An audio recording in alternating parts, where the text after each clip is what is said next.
Okay. Let's see if we can get this show on the road. Okay. Let's see if we can get this show on the road.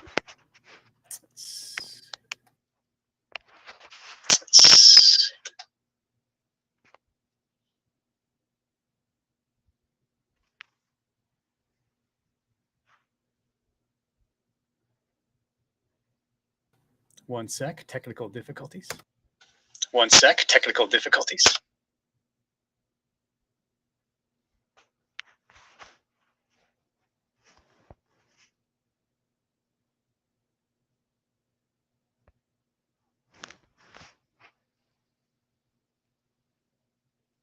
Can you hear me?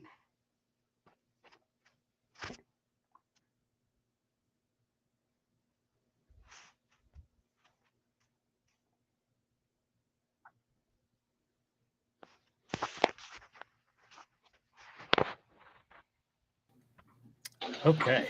Okay. Can you hear me? Can you hear me? Yes, I can hear you.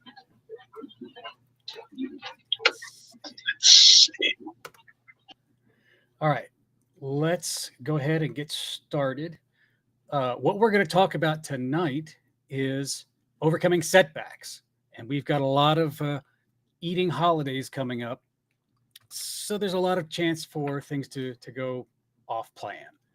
And so what we want to do is not just for the holidays, but just in general, prepare you guys for what's coming and prepare you guys to have the most success in your health journey. So what we want to do is I want to give you 3 main struggles to staying on plan. And I'm going to give you 3 strategies that you guys can kind of start to incorporate. Now there's plenty more, but these are some, Julie and I talked earlier, these are some of the big 3 that, 3 struggles and the three strategies that can really help make a big difference. So we got a few people still rolling in, but if you guys have any ideas, what are your biggest struggles to staying on plan? Hey, Roxana. So yeah, type in the chat if you've got some struggles or things that you tend to have to repeat every now and then. Maybe type those in. Let's see here. Because I know, we talk to people all the time in the network and just out in life. And there's a lot of things that can happen, especially we just finished a candy holiday. Now we got a pie holiday. Then we got all the cookies and stuff in between. Then we got Christmas and we got 2 major meals. And then we've got, New Year's, which is a boozer holiday. So a lot of things can go wrong. And 3 struggles. And I think the biggest one, and Julie hit on this earlier, about inconsistency. And that's going to be one of the big things. And I'm going to have her just share for just a sec some of the things that you were telling me earlier about inconsistency with your habits and the day-to-day stuff. So some of the inconsistency. So when you as the holidays start to roll around, things get a little bit more hectic, a little bit busier, and then you don't make the meals. You're not planning your meals out and not being consistent with your diet. So you grab the first thing that you're like easy peasy. Let's just get it. It's easy to do that now because I'm too busy to do it this way. So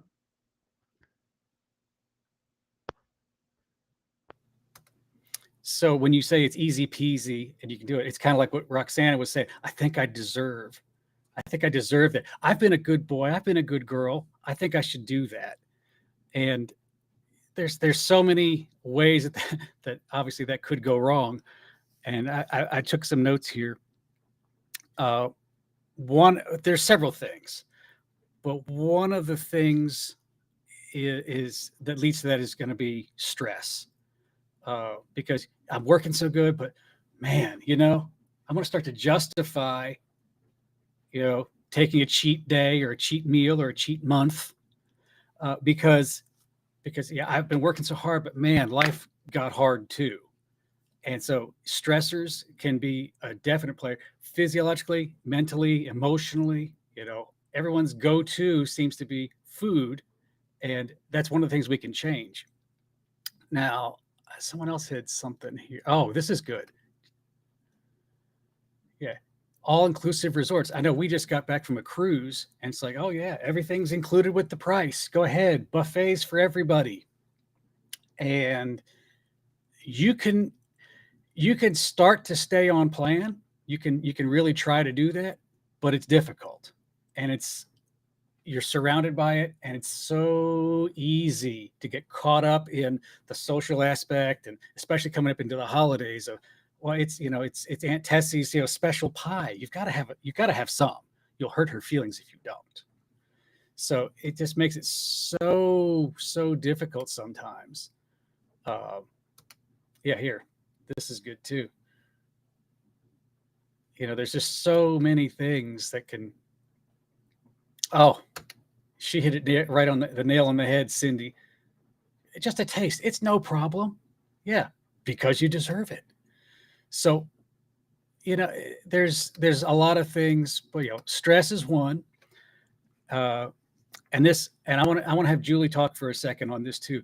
A lack of self-care, especially during times of stress or anxiety, or life just throws you a curveball.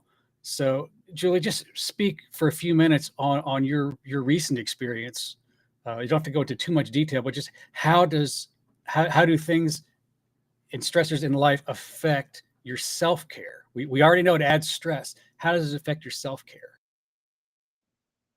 It affects a lot of your self care. Like right now, recently, I've just transferred back into an old position, and then not to include, we've had a lot of family things going on, changes in social and changes in work and financial, and then I have a habit of making sure everybody else is taken care of first before I take care of myself. And I'm like, you know what? I'm just gonna retreat in my bedroom and just kind of give myself a break or numb my mind, I guess you could say. So, what are some strategies you can do to not hole up?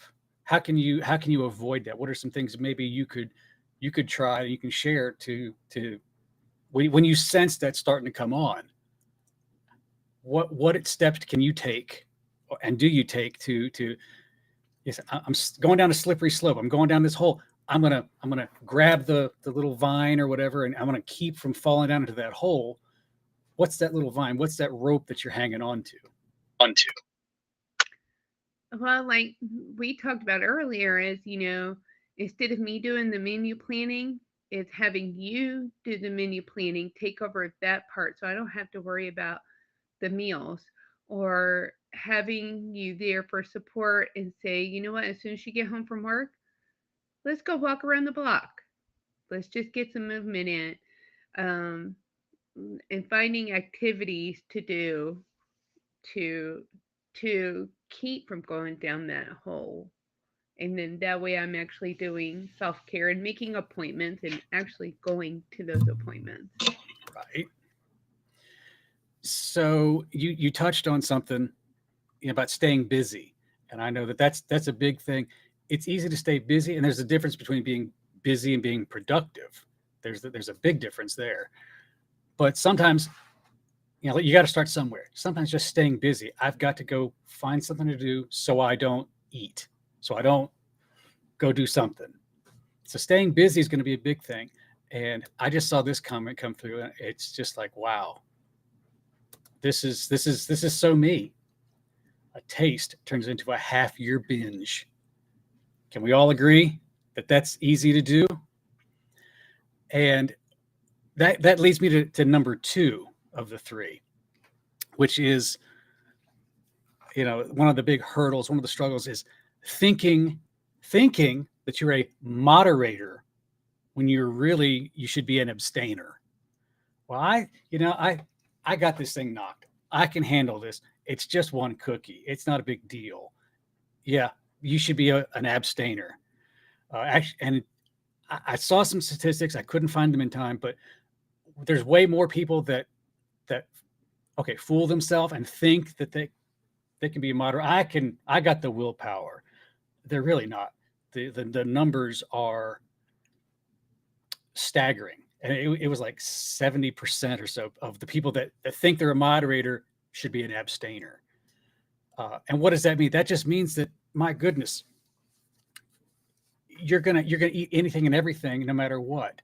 And again, we were talking earlier, one of the big reasons is you've got these stressors, you've got these social commitments, you've got all these things happening, especially this time of the year, but every time of the year, and you lose sight of your goal. What is your goal?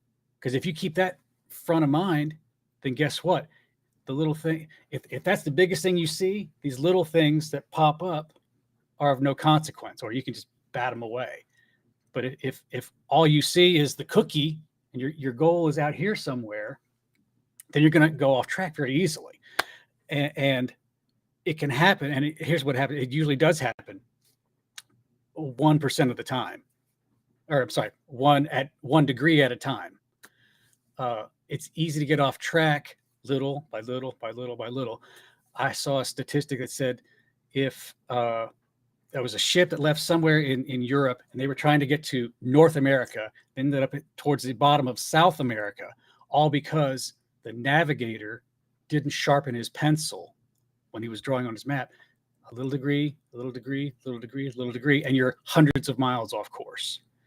So again, thinking that you're an abstainer, oh, I got this, gets you off of your goal. Keep your goal in mind. However you need to do that. If you need an app on your phone, if you need to have a vision board, a dream board, if you need to put it on the refrigerator, whatever it takes, keep your goal in front of you all the time.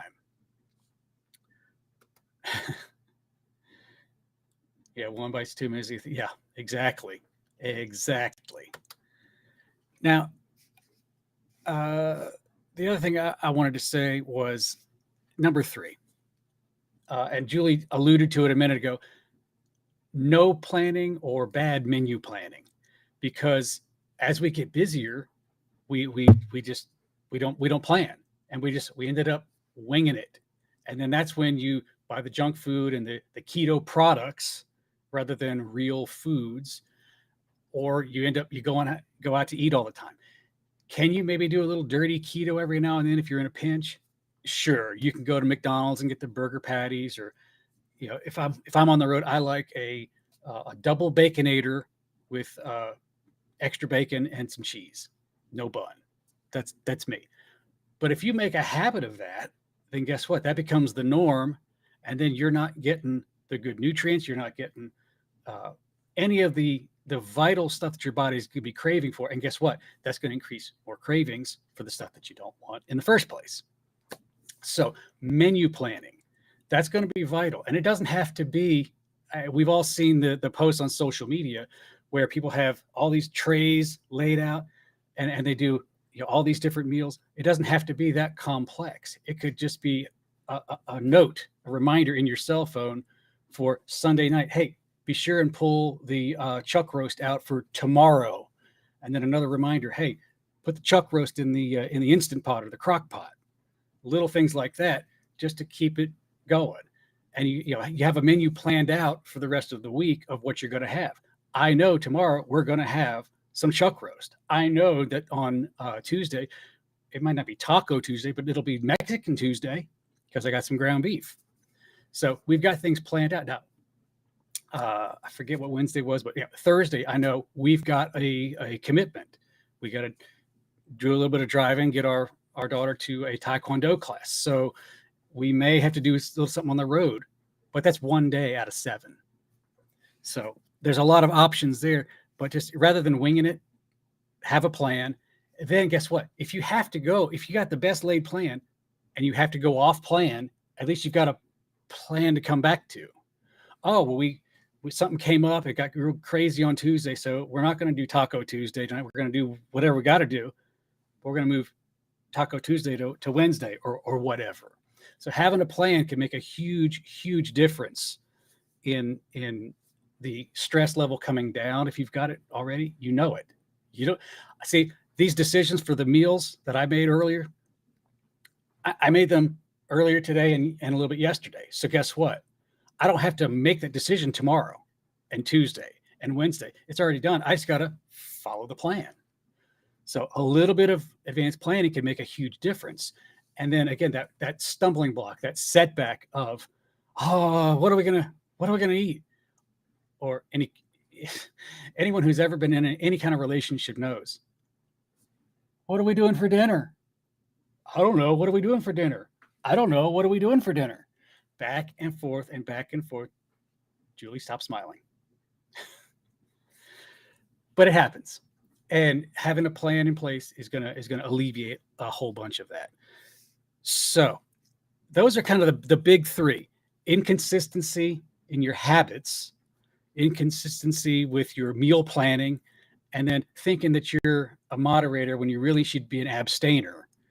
You thinking that you can handle it, but maybe you can't today, but maybe you will down the road, and that's fine too. But you always have to take it one day at a time. So those are the big three setbacks. Now, how do we compensate for that? So I'm gonna open up the chat for a sec. Who has some ideas? What are some strategies that you use to help stay on plan? Whatever your plan is, what do you do to stay on plan?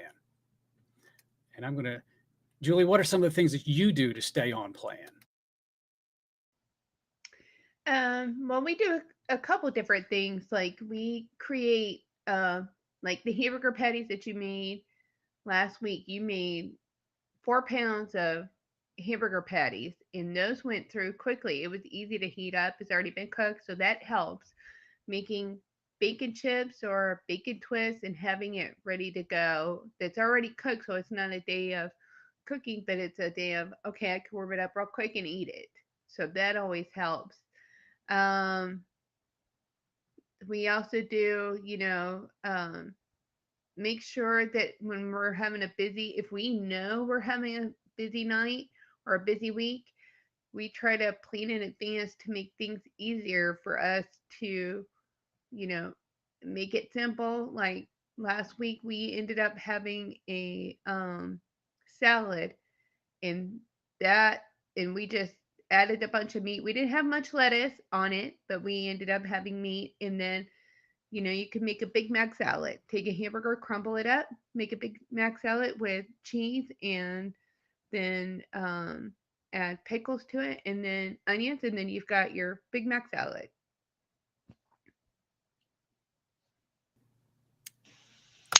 And yeah, that was a really good salad too. And it was just enough. Was it iceberg or no? It was romaine lettuce. Just enough romaine to call it a salad, but it was like 95% protein, meat, boiled eggs, bacon. Love bacon. Yeah, and a freezer full of meat, always a good plan. So I'm going to just real quick run through a few things. I mentioned in a post earlier this week about how to deal with some setbacks and how to deal with failure. But just remember that failure is not final. What do I mean by that? I saw it on several posts today, different takes on it, where the leader in anything, or the person that's out in front, the expert, the guru, whatever you want to call it, they've embraced failure. They have actually been the ones that have failed more times. It's the classic failure way to success. So failure's not final unless you choose it to be. If you make that choice, that's on you. Love you, mean it. But just understand that it ain't over till I win. I like that. I heard that from, I think, Les Brown several years ago, and it just makes sense, because it's your health journey, and you're the captain of that ship. So anyway, that's a little tangent, but to get back on track, what do? The first thing you do is you realize, oh my gosh, I'm off track. What do I do? So everyone would say, well, the first thing is admit you have a problem. That's a given. You've said, oh crap, now what? So how do you get back on track if you're kind of floundering a little bit? Well, the first thing you can do is, in my opinion, first thing you can do is fast. What does that involve? What do you mean by that? That means you ate a bunch of crap and junk for 1 day, 2 days, a week. Stop doing that. First of all, stop doing that. Then you can, by fasting, what are you going to do? You're going to bring your blood sugars down, your insulin down, and you're going to let your body start to do a reset. You're going to start to reset your insulin, your glucose, your gut, all the things. And what that's going to do is level things out. Your hormones, if they got out of balance, they're going to start to come back into play a little bit. Oh, good point. But yeah, so when you're resetting everything, that's the first thing you do is stop the madness and do what you know you should do. But give it some time, reset everything. It's like hitting the button on the game console. Then you let it boot up and you start over again. We know what to do. You know, there's a spectrum everywhere from low carb to keto to ketovore to carnivore. Somewhere in there is your sweet spot. You know where that is. You know what you need to do. It's my PhD is different than Julie's. It's different than yours. It's as unique as your fingerprint. So you know what to do. We all do. Go back to that. Remember, keep that goal in front of you. So do that.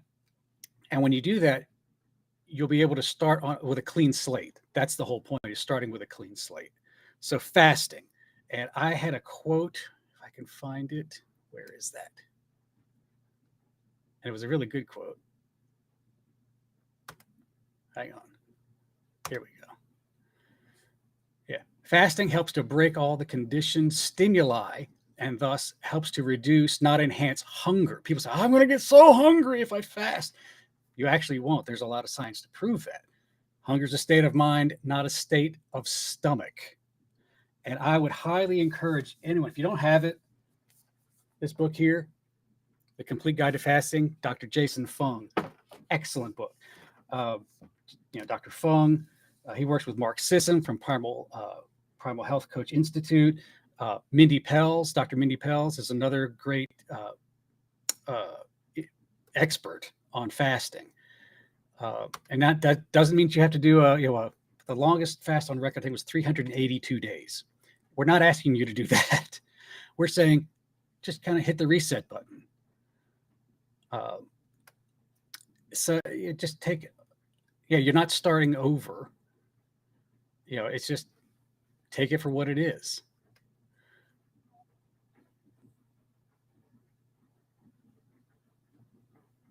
Oh, interesting. This is interesting. Fasting, but in the past, I would use it as a crutch.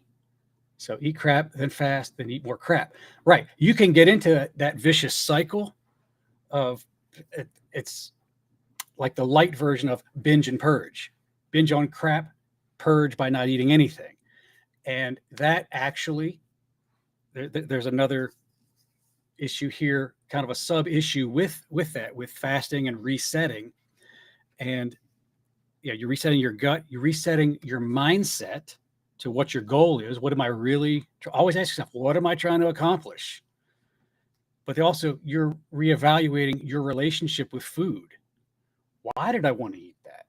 Was it a physical craving? Was it a psychological craving? Am I a carb addict, a sugar addict? What is it? Am I emotional eating? So you've got to re-examine that relationship with food. And yeah, this is a great comment right here. Don't use it as a punishment. Because if you do that, then that affects directly that relationship to food. Because then I ate bad food, I need to punish myself. We're not looking for penance. We're looking for a physiological reset, a mental refocusing. There's a huge difference. So yeah, don't do it as a punishment. Don't see it as a punishment. See it as a way.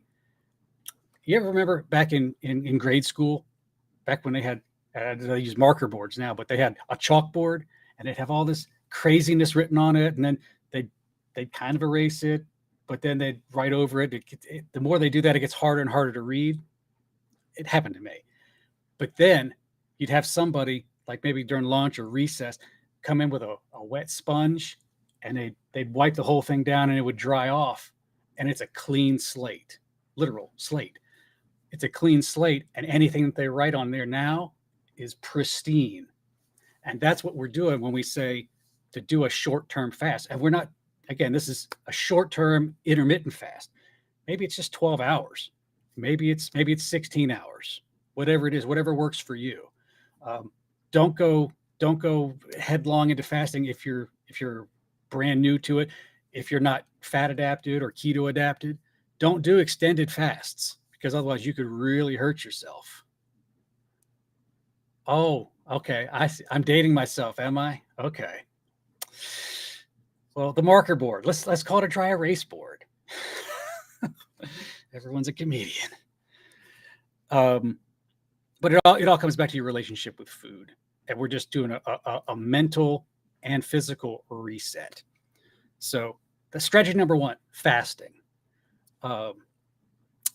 Strategy number 2, this is a fun one, and this is what I know I did when I first got rolling with a proper human diet, and Julie watched me and kind of gave me some side eye quite a bit, but that was check your pantry, do a pantry purge, go through your pantry, go through your refrigerator.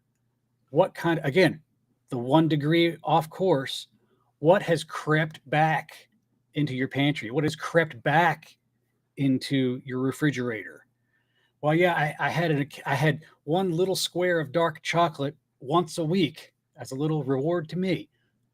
Well, now I've got little miniature Snickers, and now I'm eating the Halloween candy. What? It can creep back in. So don't be afraid to do a pantry purge. So Julie, tell the people, what was it like when you started to see me early on? And I'd say, we need to get rid of that. We need to get rid of that. That's not good. And you kind of looked at me like I had 10 heads. What was going through your head when we started to do our first several pantry purges? Well, one of the first things that we purged, and it didn't really affect you, was the cereal for the kids. Like, we wanted to make a positive influence on them, so they weren't eating it for dinner. They weren't eating it for snacking. But like some of the purge stuff, it was mostly like candy. You were like, I can't have that in here. So, and one of the things I was going to say when you mentioned fasting, um, and don't use it as a punishment or a crutch, but, if you ate something that's not working well for you and you're feeling it in your joints and what have you, that is primarily when I'm doing autophagy or intermittent fasting. So I could do autophagy to get rid of whatever it is that's in my system that has caused me to be achy and sore. So then that helps reset, that the intermittent fasting, going into autophagy during that period of time, it really resets your body. And then that way, when you're eating something, you are actually giving your body the nutrients that it needs. And the other part of that is, you mentioned autophagy. You're cleaning house. So just like you're going to allow your body to clean house with a short-term fast, physically clean out your pantry, clean out your fridge, because again, it will creep in. It won't come, knocking at your door with 15 other buddies behind it. No, it's going to creep in subtly and maliciously. And so just head it off at the pass. Yeah, again, it's that 1 degree at a time. 1 degree at a time. And you mentioned something also that you said when your joints start to ache, or you start to hurt, or you just feel crummy, or you started to add a whole lot of heavy cream into your coffee and a lot more dairy. Oh gosh, now I start to get headaches and a lot of sinus and mucus, and you got to clear. Well, remember how you felt, and this is where some people like to track their macros, and that's fine. I recommend when you first get started, you track your macros and everything that you eat. And I'd say do that, once every 3 months, maybe once every 6 months for about a week. And maybe have a coach or somebody help you to look at that to make sure that you're not fooling yourself, because we all do. But in that kind of tracking, if you start to notice you're going off track, or you start to notice something is more painful or stiff joints, write it down. There's food journaling, but then there's also your physical, mental, and emotional journaling. If you start to, I've got all kinds of energy and my mood is through the roof and I feel great, but then 3 weeks later you say, oh look, I've been not eating that great, and oh, my mood's only about a 5 or a 6, and I have a lot more joint pain.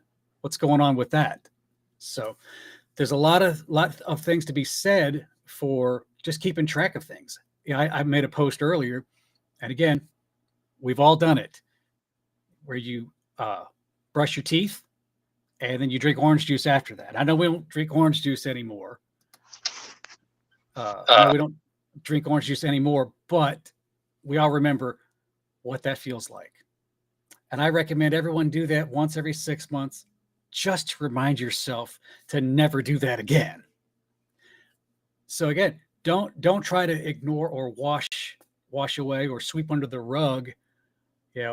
I ate out last night at a restaurant, and I think they cooked stuff in canola oil because I can feel it. My joints are achy and stiff. Well, don't ignore that. Don't push that aside. Remember that, so oh, wait a minute. The last time that I went out to eat, I didn't check with the waiter or the wait staff or the chef, and now I feel bad. So now, note to self, when I go out, I say, excuse me, what are you cooking that in? Are you cooking that in oil? Yeah, it's vegetable oil. Okay, I need you to not do that. I have a food sensitivity, food allergy. I can't have that. I'll have a reaction. I need you to cook my steak in butter. And most restaurants will accommodate you.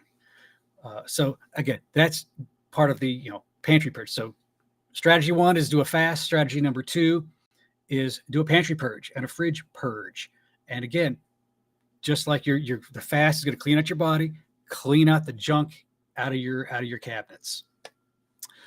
The last thing I'm going to mention, and this one is just as important, maybe even more important, and that's simply this: reach out to people that you can trust, that will be honest with you, to guide you in this. And it someone who's maybe they could be a week longer in this, a day longer in this than you, but if someone that you can latch on to, and they could say, hey man, come on, let's go, we got this, I'm with you. Maybe by yourself you can't do it, but hey, I'm with you, so together we can do it. Find somebody. Some people go accountability buddy, I don't care what you call it, but find somebody that you trust, that's got your best interests at heart. Sometimes it's a spouse, sometimes it's not. Sometimes it's someone. Sometimes your spouse is a little too close to home, and you need someone a little bit more removed. And I'm don't say that as a joke, but sometimes that familiarity can breed contempt.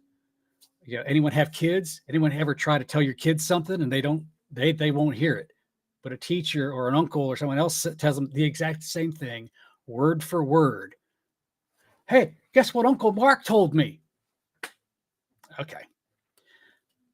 But finding that person that you can be accountable to and with is going to be vital in not just your health journey, but in your life journey. Honesty, integrity, and someone who can give you empathy, not sympathy. There's a huge difference. Empathy. I've been there. I know what the struggle is real because I've been there. I have to deal with it all the time. I got to do these other strategies to try and not get there. I feel you, bro. That's empathy. Sympathy is, oh, poor thing. Well, and then it goes right. You really deserve. You've been doing so well. You deserve that treat. You deserve that cookie or that birthday cake. And then sympathy leads you right off track again. So empathy, And then, the whole, nurture or nature, whatever. I like tough love. That's why I married Julie, because you can sometimes the best way to love your fellow man or woman is to be brutally honest with them. And if I wasn't honest with you, that means I don't care. Because I'm going to be honest with somebody, that means I care. Dude, stop eating that crap. What are you thinking? Oh, you weren't. That's me in tough love. But someone who can, whatever your hot buttons are, whatever you respond to, find someone, read Gary Chapman, Five Love Languages, read Marty Littauer's Wired That Way about personalities.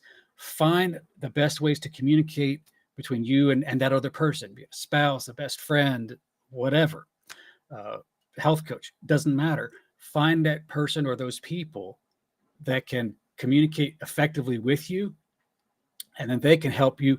And then see, we all have blind spots, and they can say, Julie, I love you, but I see this, you're getting a little off course, and I'm telling you this because I want to see you do well. And I don't want you to go and make a mistake. I don't want to see that happen to you. That's why I'm bringing this up to you. So just remember that as you deal with other people, as they deal with you. See, this also takes a little bit of humility to realize I don't have it all knocked. I don't have the corner market on a PhD. I don't have it all figured out. If I did, I wouldn't, be where I am. I'd be further along. So a little bit of humility goes a long way. Now, this also temper that with, I call it my berry filter.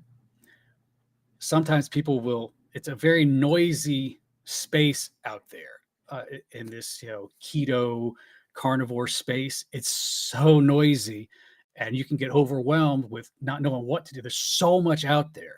Who do I listen to? What do I listen to? This one says to do this. This one says to do that. And what do confused people do? Nothing. So take a step back. And like I say, I run everything through the Berry filter. What does that mean? If Dr. Berry says it on one of his videos, him or Nisha, if they say it in one of their videos, and they've got all the documentation to back it up, or if it's somebody that they invite into their space, they've been guests on other people's programs, but who do they want to invite into their space? That means that even if they don't agree completely, they have way more in common than they don't. And they say, you know what, this person, what they know needs to get into the hands of these people. And so, again, that's, the Berry filter. So who do I follow? What he's brought in, Sean O'Mara. If you want to hear about sprinting, watch that video. If you want to hear about dentistry and how a PhD affects that, Dr. Stokes, Dr. Siwas, Dr. Palmer, brain energy, on and on and on. Those are the people that you want to look. But still, it all comes back to Dr. Berry, only because, not because we idolize him. It's not the man. It's the message. It's the message, and he keeps things very succinct and very practical. I've watched some talks. David Diamond. He's had him in here too. His stuff's amazing, but it'll make your head spin and be like, I might be more confused now than I was before I heard it. So again, find some way that's going to be practical to you. And like I said, he's been that for me since day one. Let's see, we got a few more comments here. Oh, yes. All meet Matt. Yeah, this tribe is amazing, and I need to change that. That word "amazing" gets thrown around so much; it's starting to lose its luster. But we all know what you mean. This tribe is something special. It's very special. Oh, this is interesting. Just eat a little bit. Just try. Yeah. And this is good because we got some more eating holidays just around the corner. Uh, yes, they have one, maybe two videos, Dr. Barry and Nisha, about how to plan for going to events, whether it's holidays or not. But eat before you go. That's a great plan for that because then you already know what you're going to eat out of your because we we purged the pantry, we purged all that. We're eating good stuff, so eat that. Maybe save a little bit of room so when you go, you have a little something, have a little bite of this, a little bite of that. And you know what? On a holiday, on a special occasion, you know, dealer's choice. But if you wanted to have a little thimble of, Aunt Tessie's pie or whatever, just so she doesn't go, get her feelings hurt, that's up to you. And it's not going to make or break because we have some strategies to overcome that. So just be aware all the time of what you're doing. Yeah, Lloyd, you got it. Find someone that relates to you. Find someone that's gonna, it's hard to imagine, but not everyone's gonna relate to me. I know, right? But find somebody that does because they'll know your story. They'll know how do you respond. I could go to any number of, there's several people in my life that know how I respond to things, and they know exactly how to get me motivated. There's our little near carnivore daughter. Hi, Lexi. Funny story. That one, she'll be 10 in a month. She will actually. I did a live a couple weeks ago about don't be the keto police in her elementary school. She's been the keto police before. We've had to have a discussion about that. But she's like, that's not keto. So, chip off the old block. Anyway, but yeah, reaching out to somebody, that's going to be a vital thing. So to recap, 3 big strategies when you get off track or to keep you from getting off track. A short-term fast to do a physical reset. Pantry purge, fridge purge, and then reaching out and find somebody that you can relate to, that you can be accountable with and to. Yeah, bring a big piece of steak for yourself. Yeah, sure. Why not? So those are kind of the big things. And just remember again, we all have setbacks. We all have speed bumps, little bumps in the road. It happens to every single one of us. There's none perfect. No, not one. Failure is not final.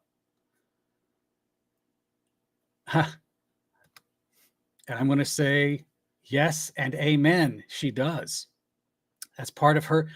Say inconsistency with the habits. She has a consistent habit of every night. Guess what? She makes her own lunch. It is a rare. I'd say last year she ate lunch at school, maybe 3 times, just because of getting back late one night or something. But yeah, she always makes her lunch and she knows what's in it, and it's all good food.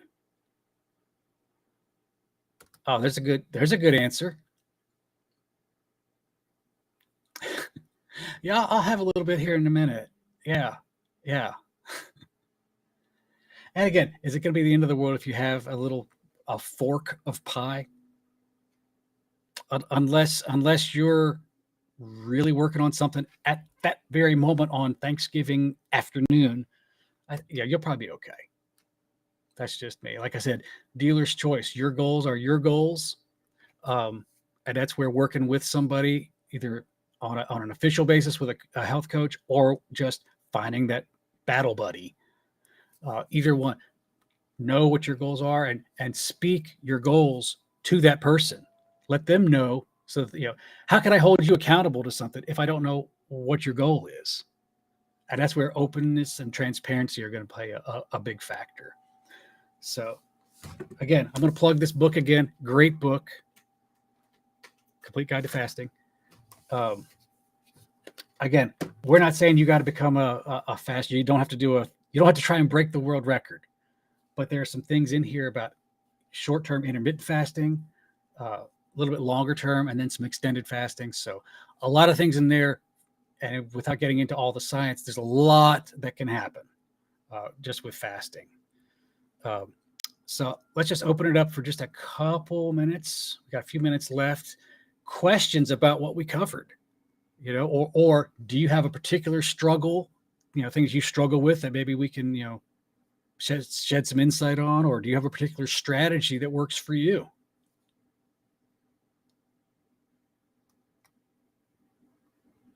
Oh, I see a hand raised.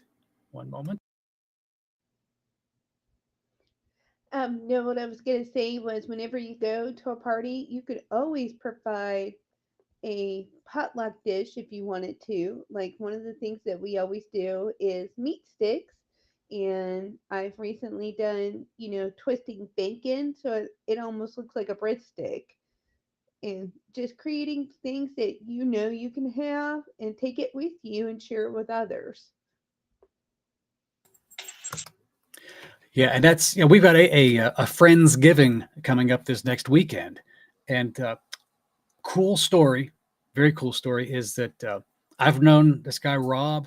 We'll call him Rob for several years now, and he's always struggled with his weight, struggled with diabetes, and just other things adjacent to that. Well, he has dropped over. Oh, I forget exactly how much. He's lost a ton of weight. I don't have the numbers in front of me. He's lost a lot of weight, no longer on diabetic medication. His blood pressure is stellar. His blood work is great. And at first he wasn't so sure about when I started this whole keto thing, because he thought, like many people, that it was tabloid keto, which it ain't. Tabloid keto is bunk. And over time, he started to see changes in me. Not that I'm anything, but he started to see some changes. Then he started to just kind of on his own, and he'd text me some questions, and then lo and behold, now his health, he's regained his health. And so and that's another thing, story where even his wife at first was a little I think you're gonna kill yourself. But guess what? Over time, she's like, oh, okay. I'm not entirely on board with all of this yet, at least not to the degree that you are, but I see positive change in you, my husband, and I see in this guy and his wife. And so just be that example, and guess what? The message will come across. So we're having a Friendsgiving with them, and it's going to be very, very carnivore, very ketovore, and it's going to be so delicious. I'm really looking forward to it. And this is about the only time of year when I personally, you do what you want. When I personally think it's not horrible. It's not the end of the world to make a keto-fied recipe. Are they going to have a few more carbs in it? Probably. But as long as you know what the ingredients are, and if you make it, you know what's going in it. And it's a conscious choice. So yeah, I'm actually looking forward to making the what's that? The sweet faux potatoes. It's minced up pureed cauliflower with some pumpkin, and it tastes like sweet potatoes. Delish. So there's a breadless stuffing. Julie makes the bomb diggity breadless stuffing.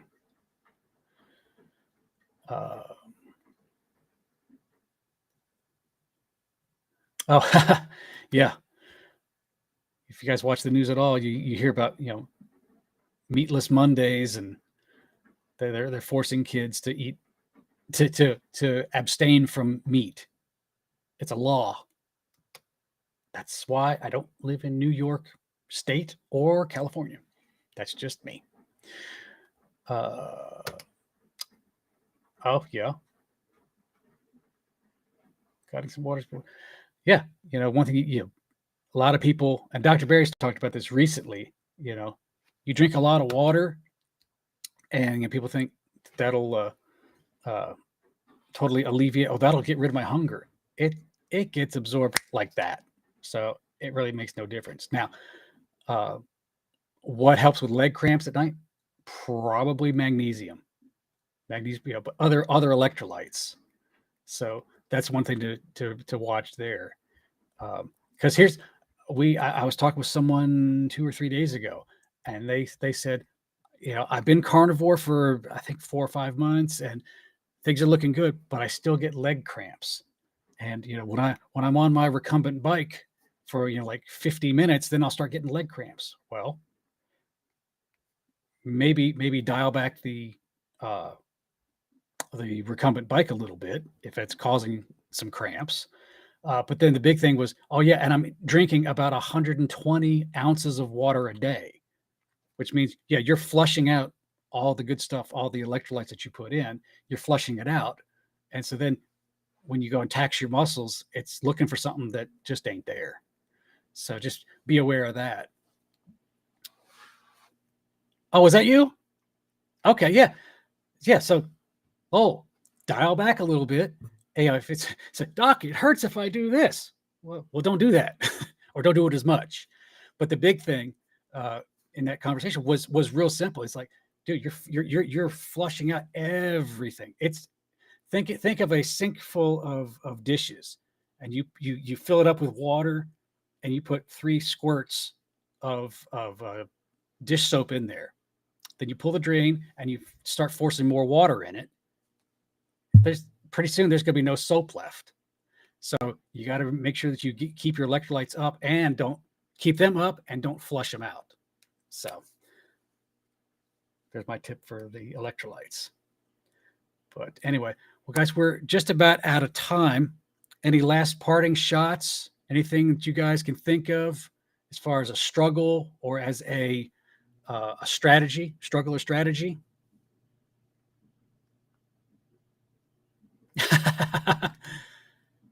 Well, there's that.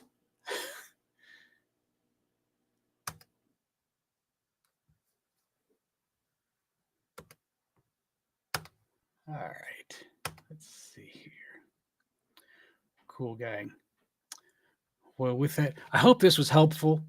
And again, this isn't just holiday specific. This is whenever you hit a setback of any kind, whether it's from maybe getting off track with your habits and maybe no self-care. Remember, you got to take care of yourself.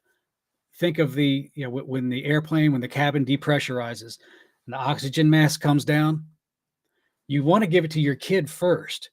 But if you pass out by giving it to them first and you don't get the oxygen, you're of no use to anybody. That's why they say, parents, give it to yourself first, and then you can help those that can't or need extra help. So self-care is important. So yeah, work on your habits. Another thing that could trip you up is going to be, I need to be an abstainer, not a moderator, because I have trouble with that right now. So let me, put a few things off because I'm not there yet. Because remember, this is a process. It's a process always. And menu planning. What's the expression? If you fail to plan, just plan to fail. Ooh, that's a big one. So how do you get back on track? You fast for a physical reset. You do a pantry purge for a reset of your food. And then you reach out to do a mental, emotional reset and accountability. So with that, I think we are going to wrap it up for tonight. Just, want to let you guys know, Julie and I, we love you and we want the best for you. Please reach out to us if you have questions, concerns. Again, I'm a health coach. I'm not a doctor. I can't diagnose your symptoms. I can't give you a comprehensive medical treatment plan, but I can embrace the opportunity to educate, encourage, and support you on your health journey. That's what we're here for. So anyway, reach out and we will see you in the community. Talk to you guys soon.